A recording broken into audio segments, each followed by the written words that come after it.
Support comes from Mosby Building Arts, providing exterior solutions for homes with faded, cracked, or outdated siding. Details at callmosby.com. From St. Louis Public Radio. This is Politically Speaking. Don Mayhew spent his professional and public life as an engineer before serving 8 years in the Missouri House. And now the Crocker Republican is hoping to continue his public service by prevailing in a highly competitive GOP primary for the 16th Senatorial District. Mayhew joins us on Politically Speaking to talk about his views on key issues and why he would be the best GOP candidate in the race. Let's hit the music. This is the Politically Speaking podcast, the definitive show about Missouri politics. Let's go back to some of those policies, to that peace and prosperity that we had some 4 to 5 years ago. Everywhere is Democrat country once this Democrat's been there. There are a lot of things in Washington that are very bipartisan, including some bills that I've already gotten passed. And I think it works best when you can see both sides, but you have to pick one, and I firmly align with the Republicans. But certainly I think if she's running against one of the crazy dudes, certainly it's going to be a lot easier. But I'll take wisdom in age and a few missteps in oral over somebody who has no substance. I believe that you represent the party's values and you move forward, and that's what I have done.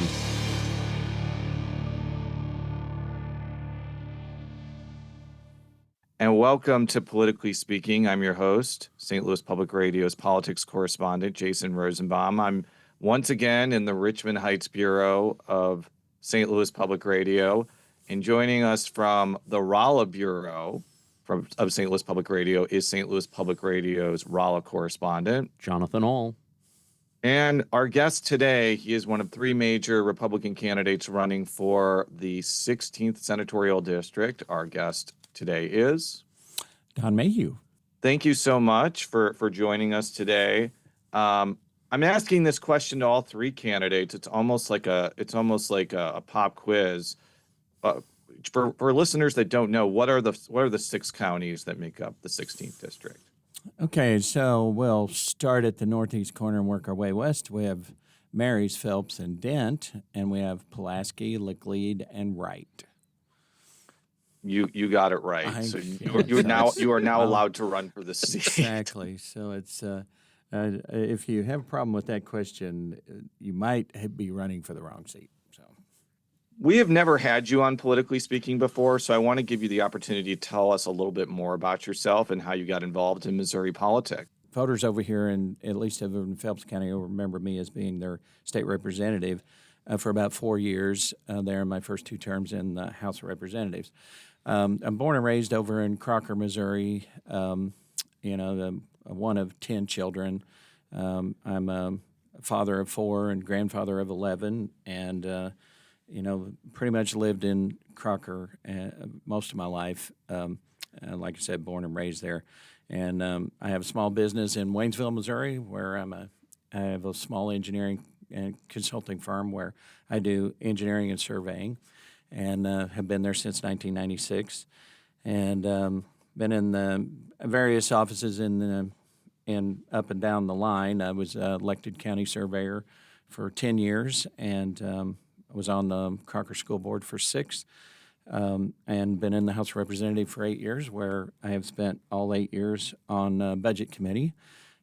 Most people don't like that committee, and I'm not saying it's not a lot like dragging your fingernails down a chalkboard every day, but I do like it because it is the one thing that we do that is our constitutional duty. In fact, our only constitutional duty, but it also has a visible impact every year. I mean, we have to deal obviously with the budget every year, and you can see the good and the bad about what we do in the legislature right there in that committee, and you can have the biggest immediate effect, and that's why I enjoy being on that committee. Other than that, I'm an engineer and a surveyor, so I thought I was going to Jeff City to focus on infrastructure items. Because that was my knowledge base, and unfortunately, well, I don't know if it's unfortunate or unfortunate, but as it turns out, most of our time is spent dealing with either education or healthcare issues. And in fact, nearly half our budget this year is healthcare related, 40% of which is Medicaid alone. Our education budget obviously increases every year. We're in that $10 billion range. And so that obviously we're spending that much money there on those two items. We do a lot of focus in those areas. We'll definitely talk about those issues in a few minutes, but why did you decide to run for this open Senate seat? The biggest reason is that, quite honestly, there's a lot of dysfunction on that side of the building.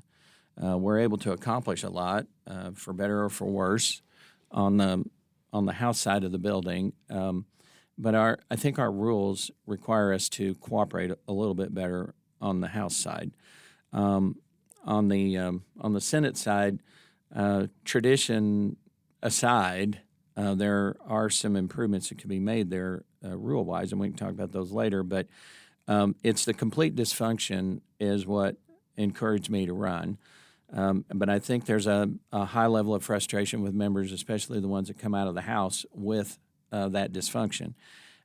Some of it, like I said, is about rules, but a lot of it is about, quite honestly, the way campaigns are funded. I mean, I don't know any nice way to say that, but there's a huge emphasis on campaign contributions, and frequently the level of contributions that are made frequently get in the way of good policy. And so that's the things that I've noticed with 8 years in there, and I think you would get the same general consent from most of the people who are running, but certainly members that are currently serving, the level of campaign contributions certainly now is affecting good policy.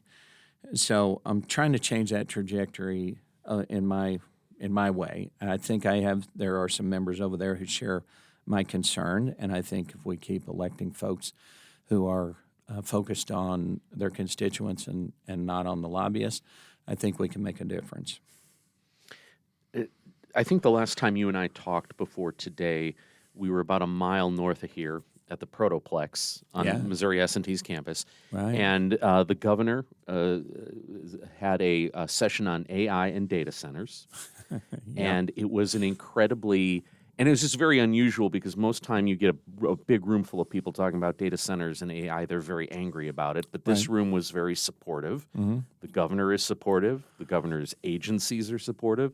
Missouri S&T is supportive.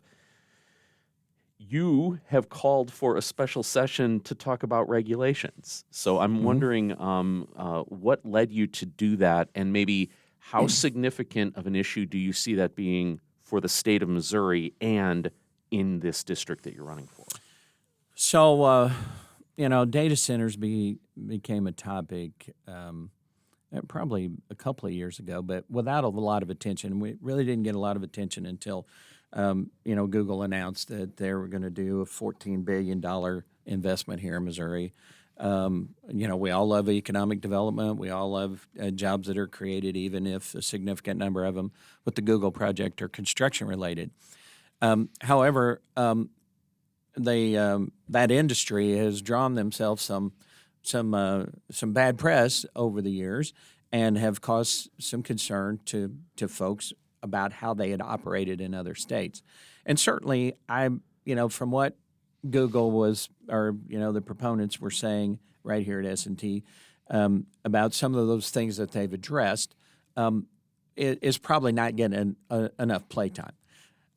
But there are three issues that come up consistently that folks, I think, have legitimate concerns about.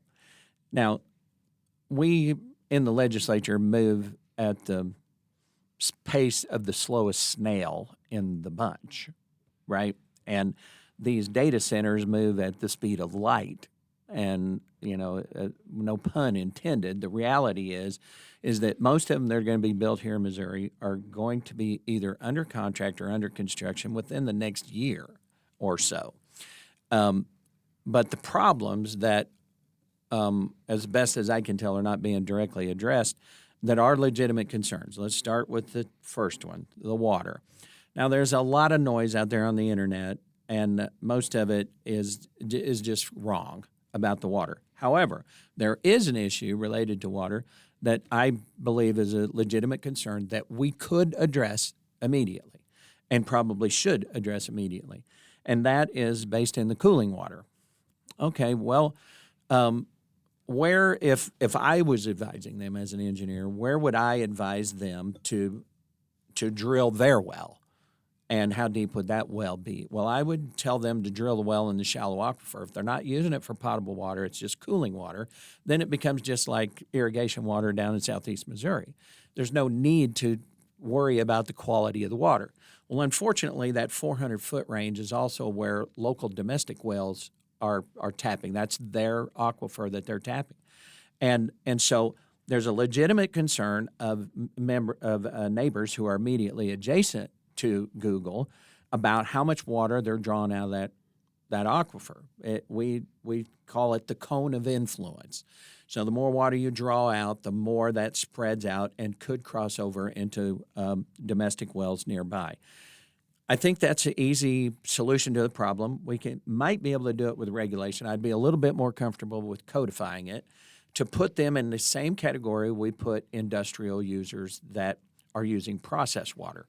And so why is that a difference? Well, because right now they can drill a well that is simply used for irrigation or for cooling water, and they don't fit under those industrial regulations. So if they fit under the industrial regulations, they have a different reporting requirement to DNR. Okay, so now that puts them under someone who's monitoring the water use and et cetera.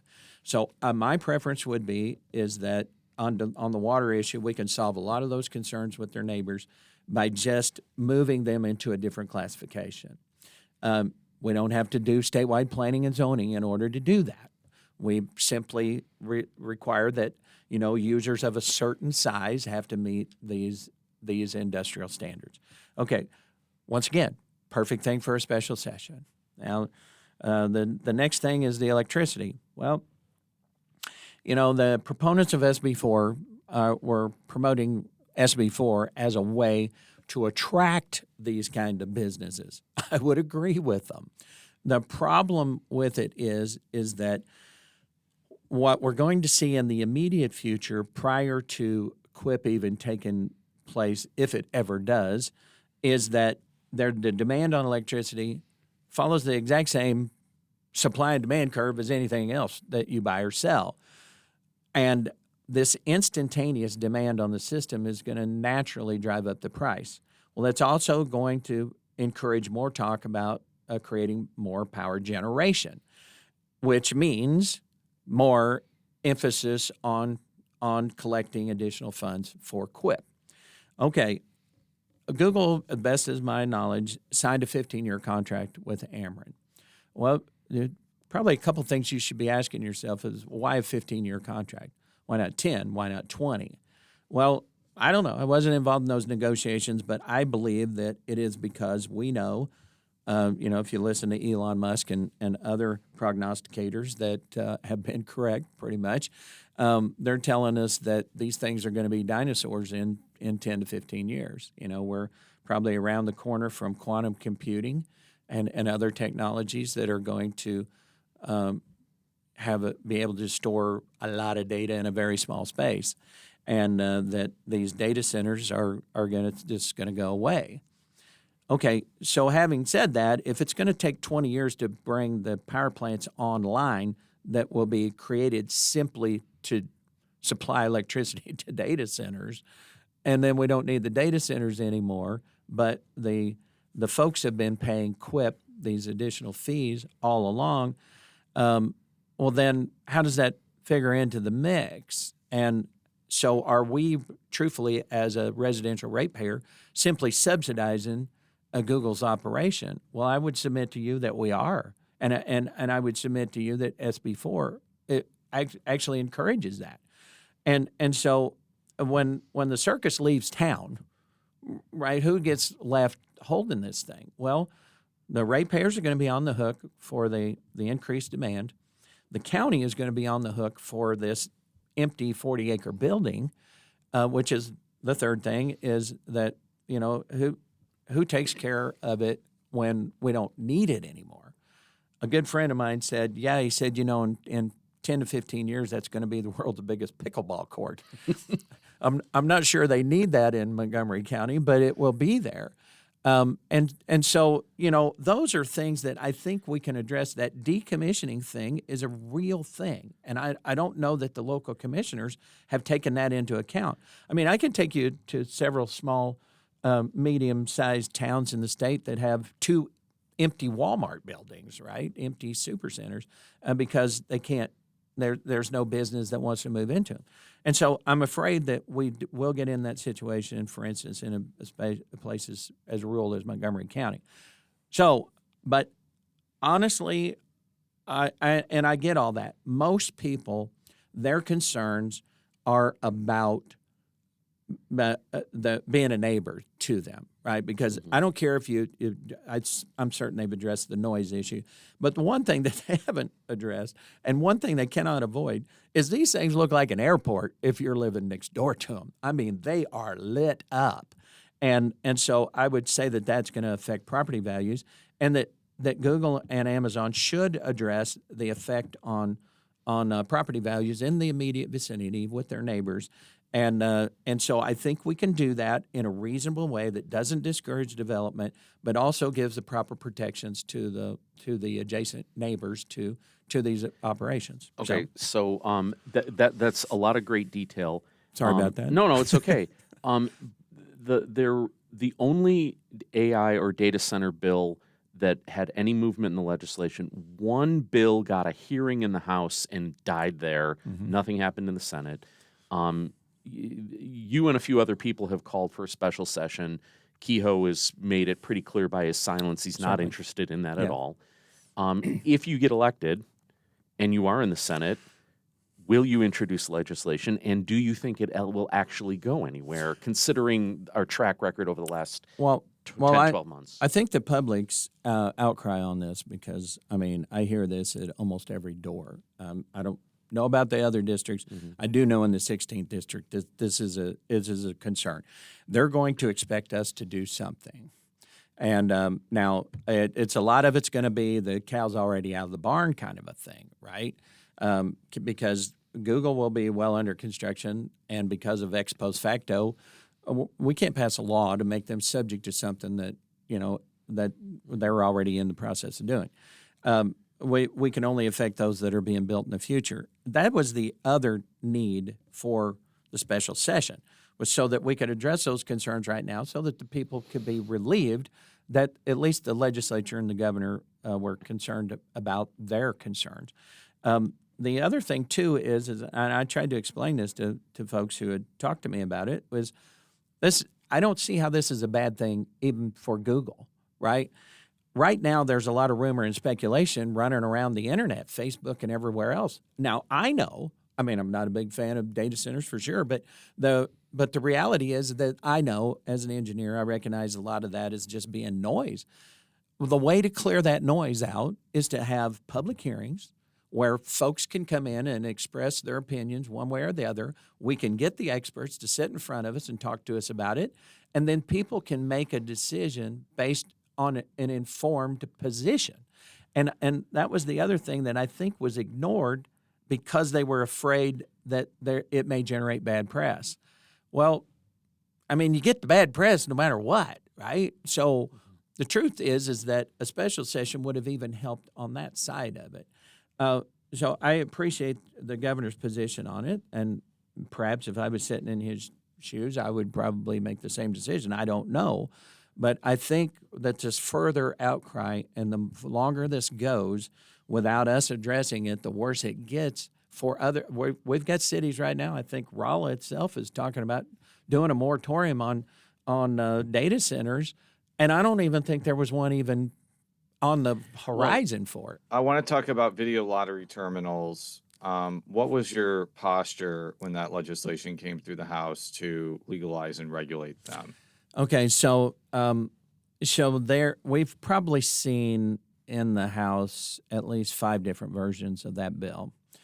So the ones that I had originally supported took various forms, most of which was a situation that paid that. So the number one complaint for folks who represent the lottery, who sell lottery tickets, is that it's not enough money to mess with. They get about 5.7 cents per dollar played, basically, and they have staff that has to manage those tickets, et cetera. And so that was their complaint all along. So one of the original bills was a third, and a third. The state got a third of the money to do with whatever they wanted. The owner of the machines got a third, and then the person who had the machines in their store got a third. Well, it seemed like a fair division. But the key provision of all of those is that the illegal machines, which no one can deny now, right? There's no legal maneuvering that gets you out of the fact that those machines that have been in place, generally a bunch of them for about 10 years, were illegal gaming devices, period, full stop, right? So every bill before ended their existence on day one, right? They were removed and perhaps replaced at some point with the quote-unquote legal devices. Okay, well, some of us who were a little reluctant to go along with it anyway said, okay, that's a reasonable compromise. If we are going to go down this road of regulation for these things, then at the very least we shouldn't be rewarding illegal behavior. Unfortunately, this current bill, and it took a similar form last year, but the only reason I was able to vote for it last year was because there was an amendment put on there that required those illegal machines to be removed on day one. Okay, so fast forward to the one last year, no such thing. In fact, the original bill would have allowed those machines to stay in place indefinitely, running along side by side with the legal machines. Well, if you don't have to pay any taxes on one device and you do on the other one, and so it maximizes your profit for the other one, why would you ever put the quote-unquote legal machines in? Okay, so recognizing that was a non-starter, well, then that was limited to 1 year. Okay, but when you read the language of it, it was limited to 1 year unless there was a lawsuit involving the machines. So what it did was encourage the owner of the quote-unquote illegal machines to file a lawsuit in order to leave their machines in place. So we know how that works. Sometimes those things can take 10 years. And so that, to me, was a 100% non-starter. I was barely okay with the whole idea of them in the first place because I believe that not just the lottery, but certainly those machines, but is all a tax on poor people, plain and simple. At the very least, casinos confine it to one location. But the truth is the lottery and certainly the VLTs, I have yet to see a rich person playing those machines. And when you talk about people with disposable income, that 18 to 34-year-old male category, they don't play these machines either. Those are your online gamers. They're doing the sports betting and all that stuff. So truthfully, all we are seeing with this legalization of these things is cannibalizing money from the lottery, which, by the way, supports education by about 25 cents on the dollar, and moving it over to the VLT machines, which are only going to support elementary and secondary education to 2.5 cents on the dollar, 20% of which has to go to capital improvements only. So this makes no sense from any side of the equation. If you think that we can fund education through gaming, well, you wouldn't want these things because they're costing us a tenfold decrease in available education dollars that have to be made up with either general revenue or an increase in some tax somewhere, and probably the sales tax. So there's a lot of reasons why you wouldn't want to support this version of it. And if I was certainly if I was a convenience store owner and somebody actually showed me how this worked, I would definitely not be for it. But if you are a proponent that we can fund education through these mechanisms, well, then you still wouldn't be for it. And so that's I hate to call that a nutshell because that was about 4 minutes worth of stuff. Well, But it was. But I want to ask this because I say this as somebody who just finds most gambling abhorrent, except fantasy football. So I have a weird value system. But I kind of see this fight as between two proxies, the VLT machines and the casinos, Yeah. both of which do bad things Yeah. to further gambling addiction. What would you say to people who say that if you vote against legalizing and regulating VLTs, you're essentially just doing the bidding of casino companies that don't want gas stations to be competition for them? Well, so that's certainly true. I mean, that is at least the argument. But that is also the way lobbyists divide folks into camps that they can manage, right? They're, if you are more libertarian, then you're going to be against tax credits no matter what, period, exclamation point.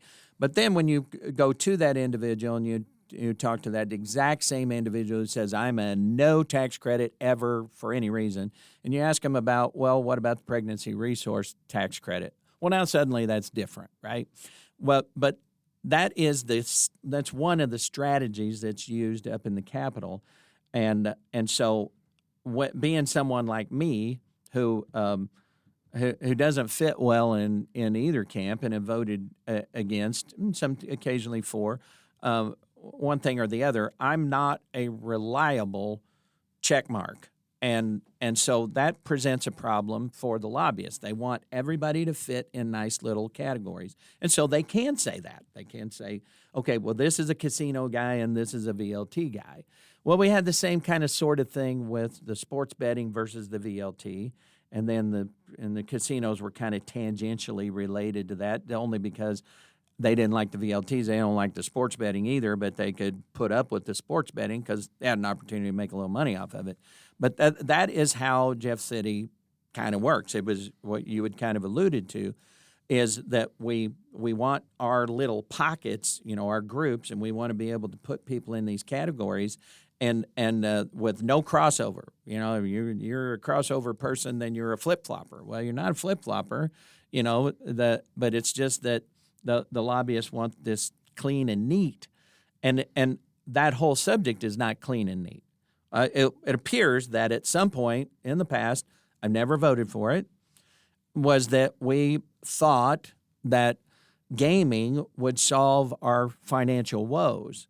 Well, the only financial woes that were solved were the people who run gaming. Those were the folks who came out ahead, and it would be no different with the VLTs. This is certainly not going to solve our education funding deficit because of everything I'd said earlier, but it won't even approach it. I mean, the lottery itself provides about, I think this year would be about 5% of total revenue to education. Well, I remember when it was promoted, the same with casino gambling. Oh, there's all this money going to education and all this money going to veterans.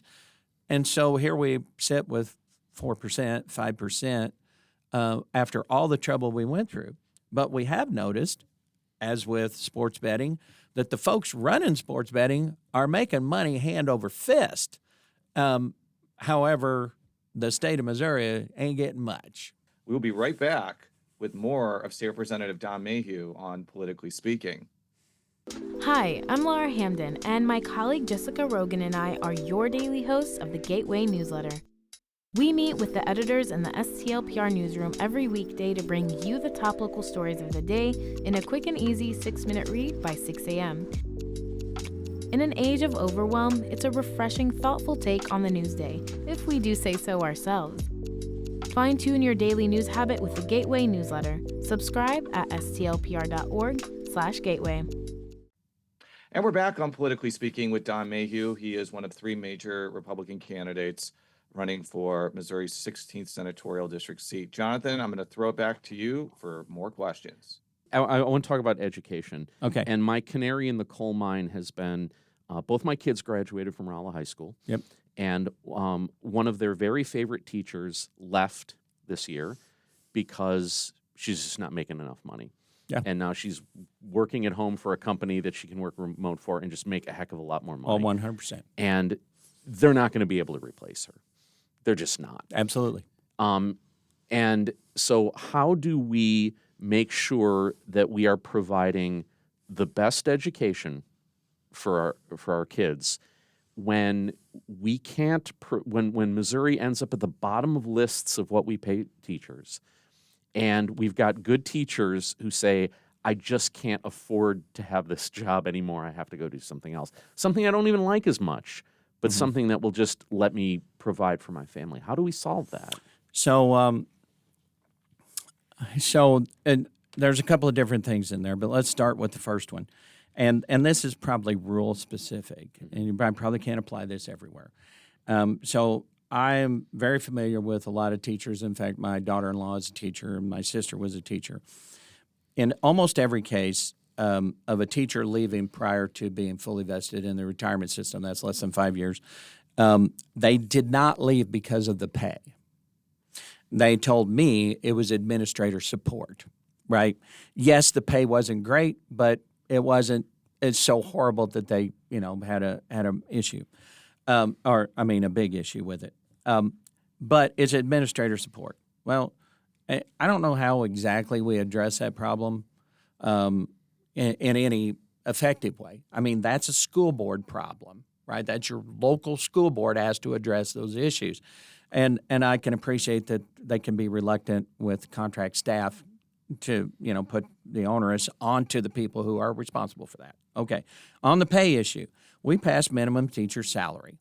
The only way that we could do it was by putting it outside the foundation formula. So in order for us to put the minimum teacher salary, to make sure that it gets funded, so it's not subject to, whatever the legislature wants to do, is to get it inside the foundation formula.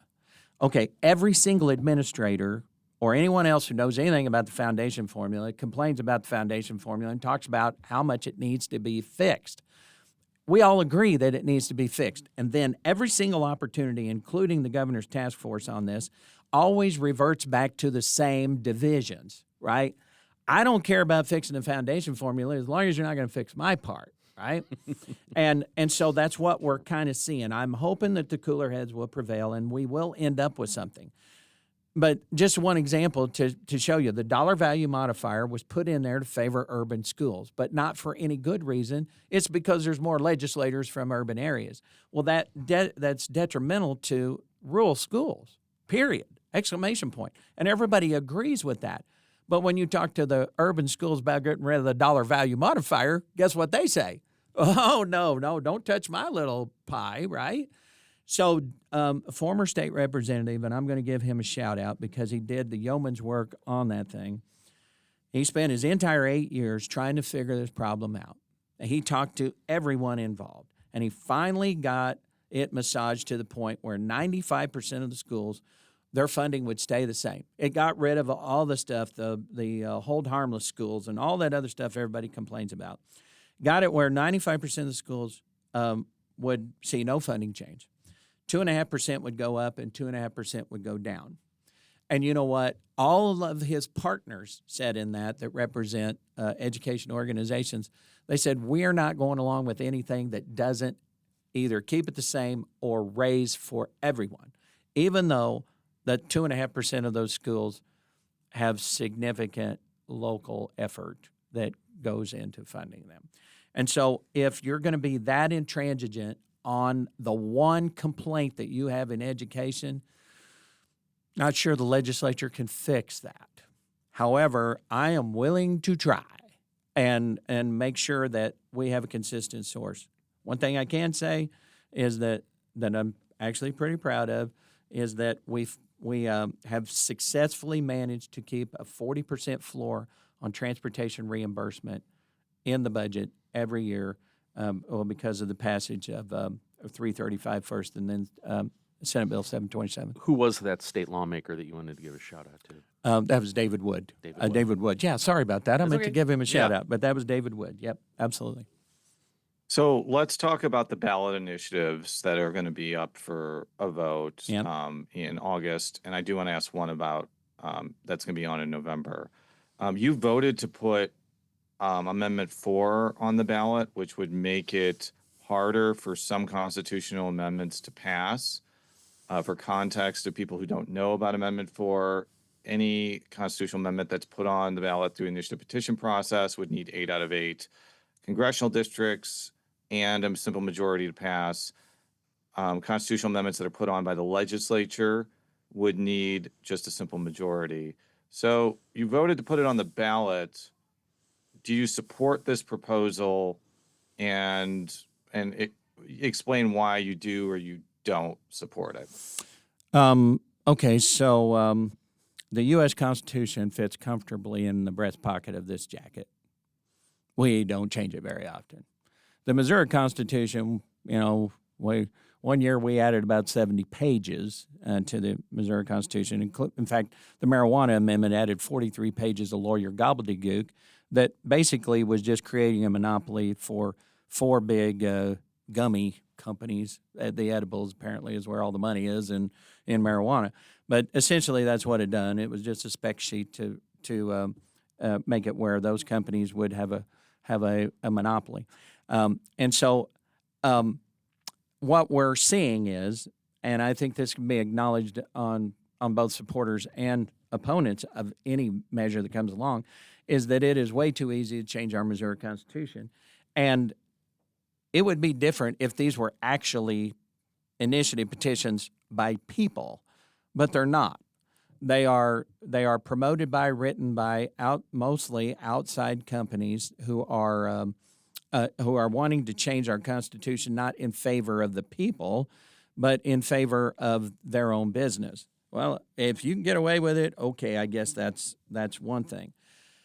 So requiring that a majority of the folks in all 8 congressional districts then moves the requirement that these companies that are doing all this have to also advertise and promote their idea to rural populations. Right now, Kansas City and St. Louis, generally, that's not exactly true, but generally true, can pass just about anything they want, and no better example than would be the marijuana amendment and Medicaid expansion, and so those things are not things that rural Missouri would necessarily promote or accept. However, in both cases, they knew they didn't need rural Missouri in order to pass it. So at the very least, what it's going to do, it's going to require that an amendment proposed by someone, it has to have broad appeal. I would submit to you that any citizen petition that might come up would be only done if there was broad appeal for it anyway. An example may be perhaps sunsetting every tax in the Constitution. I guarantee you that would have broad appeal, correct? Well, we'll talk about that in a minute. Yeah. I do have to push back against you for a little bit, and I think you even acknowledged I was going to push back. Oh, yeah. If St. Louis County, Jackson County, and Boone County voted for something, it wouldn't pass. If that was the case, then we would have all Democratic statewide officials. Well, the reason why a lot of these initiatives have passed is because they found support in Republican-dominated, highly populated counties like St. Charles and Jefferson County. The marijuana initiative passed in St. Francis County, which is not exactly an urban county. And I also think, you look at a map of some of these initiatives that failed in some of these rural counties, but they got 30, 40, 45% of the vote, which is higher than what you would usually vote for a Democratic candidate. So is that argument that rural voters are being ignored here, does that kind of leave out a lot of important context like what I just mentioned? Okay, so the context that you're probably missing there is that the assumption would be a significant part of the electorate would participate, but we're not seeing that. So if you go back and look at marijuana, basically 22% of the electorate hung that millstone around our neck. Now, I don't care if you're for or against marijuana. There were 3 pro-marijuana organizations who came out against that amendment for all of the reasons that I said. However, they were able to spend about $42 million convincing people that all this was about was Grandpa smoking marijuana for his chemotherapy. When we all knew, who read the 43 pages, we knew that really didn't have anything to do with it. So the point of all that is, and I think your point is well taken, and I acknowledge that if you're not going to participate, this is the kind of stuff that happens to you. So if we want to take marijuana, for instance, Boone County, Jackson County, St. Louis County, and I'm pretty sure Greene County all had about a 70% voter turnout. My own county, Pulaski County, had a 38% voter turnout. And if you go look at the voter turnout in the various rural counties, there was about 8 others that were below 40% voter turnout. Okay, so having said that, whose responsibility then is it to come back against these things? You are correct that if those rural counties were to show up in the same numbers, there's limitations there, of course. Urban areas is a little easier to get to the polls. I admit that. But in reality, if we had universal voter turnout at whatever number, whether it's 70%, you're probably correct that rural areas would start to influence it more. So whose fault is it? Well, I think it's partially because of one fact that goes unnoticed, is that 90% of all political advertising, no matter what it is for, is not about me convincing you to vote for my thing. It's about convincing you that your candidate doesn't stand a chance, and so therefore, why bother showing up to vote? And the same is true with petitions. You need no more proof of that than the polling associated with any political office. Certainly here in the 16th District, you can see a poll that favors just about everyone if you want to go look for that kind of a thing. I would say polling for a state Senate race is probably not the best thing to do. But before I move on to 5, just want to make clear, you are in support of 4 and you'll be voting yes on it. I'm definitely in favor of. So can I say one last thing on 4? Now, the distinction has been drawn about people saying, well, what's good for the goose is good for the gander. It should happen also for the petitions, the initiatives that are put out by the legislature. Well, let's think about that one. I file an HJR, and it goes to a committee. It has to pass out of that committee by a majority of the support, but we also get the opportunity to amend it. And then it goes to 2 other committees before it ever gets to the floor. Everywhere along the line, we're able to put amendments on it. Then it goes over to the Senate and goes through the exact same process. So we've got about 6 or 8 opportunities to amend something. And so I asked people who are concerned about that, I said, how many times did you get the opportunity to amend the marijuana amendment? And of course, there it's 0. It's either you take it or you don't. So that distinction is helpful because the public also has the opportunity to voice their opinion about whatever it is that we are doing up there, including on the HJRs. At every single one of those committee hearings, it is a public hearing where the public can comment. So that would be the distinction between the two. And yes, obviously, I'm from a rural area, so I'm in favor of it. So on 5, I saw a Facebook video saying that you voted to put 5, which for listeners that don't know what 5 is, it would allow the legislature to expand or increase sales or use taxes as a way to eliminate the income tax. I saw that you voted to put it on the ballot, but you called it a pig and a poke. Yep. And you think it's a bad idea, which, look, I know some people are going to criticize you for putting it on the ballot and saying you're against it, but that happens a lot. Mm-hmm. I'm willing to give you that. Okay. But I have been frank. I'm just going to be blunt here. Bill Hardwick said he went to every city and county in the 16th district and is getting immense hostility about 5. That is absolutely shocking to me that Republican areas like the 16th district are so hostile to this idea. I don't think this is going to get 40% of the vote if that's true. Is that your feeling too? So I don't think it's getting 40% of the vote in the 16th district. I don't know how it's playing otherwise. So here it is essentially. Hold on, before you answer, Yep. you think it's going to get below 40% in the 16th district? I'm saying it has challenges in the 16th district. I'd say majority of the doors that I knock where people want to talk to me, that is, I'm going to say that's with along with data centers, that is the things that they want to talk about. Okay, so first of all, I have to say I'm a big fan of the fair tax. So I'm going to use Tennessee as the example, and I'm not going to say Tennessee's perfect. But I took a version of Tennessee, kind of tailored it for Missouri, and was in the process of trying to work through some of the difficulties with it because business, the chamber and all of those folks, they need to weigh in on this kind of stuff, kind of in that drafting process so that you've got less issues, okay? So then taking that to leadership and saying, okay, at that point, nothing had been filed on it at all, the HDR or nothing.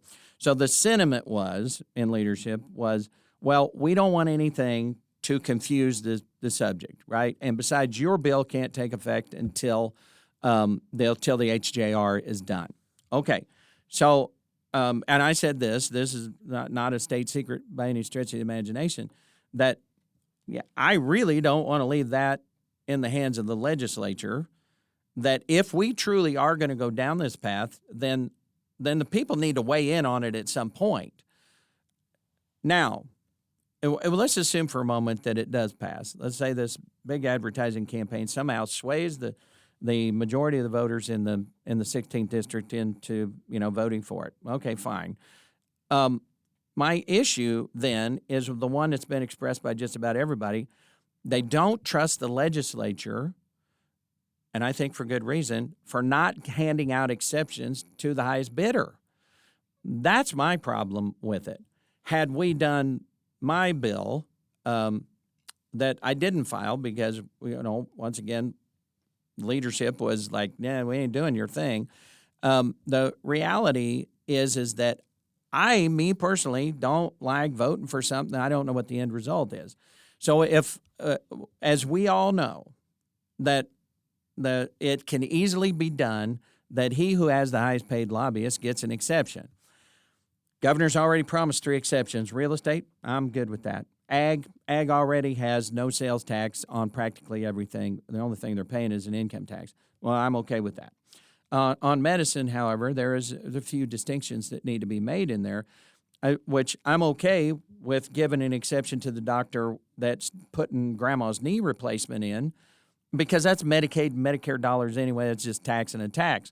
But I'm not so sure on cosmetic surgery that they need to. But I can envision a path for someone who, as a lobbyist, goes to the Senate and says, hey, this is a doctor, right? These doctors do important work too, so they need an exception. So I don't want to, I'm an engineer and a surveyor. My business would be subject to this tax.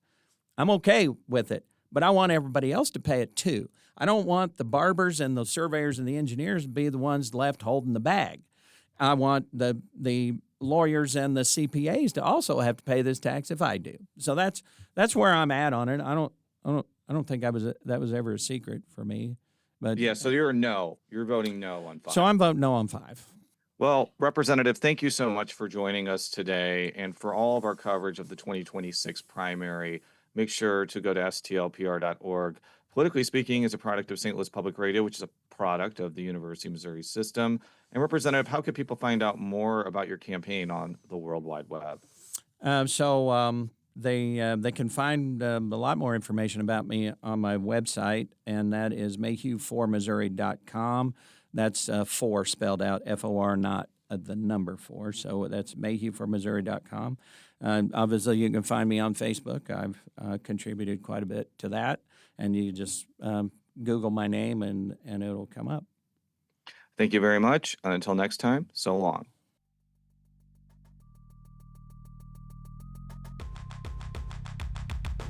Politically Speaking is produced by Sarah Kellogg, Rachel Lippman, and me, Jason Rosenbaum. The show is edited by Fred Ehrlich. Read all of our coverage at STLPR.org. And if you haven't already, make sure to subscribe to Politically Speaking by searching the term Politically Speaking on Apple Podcasts. From St. Louis Public Radio.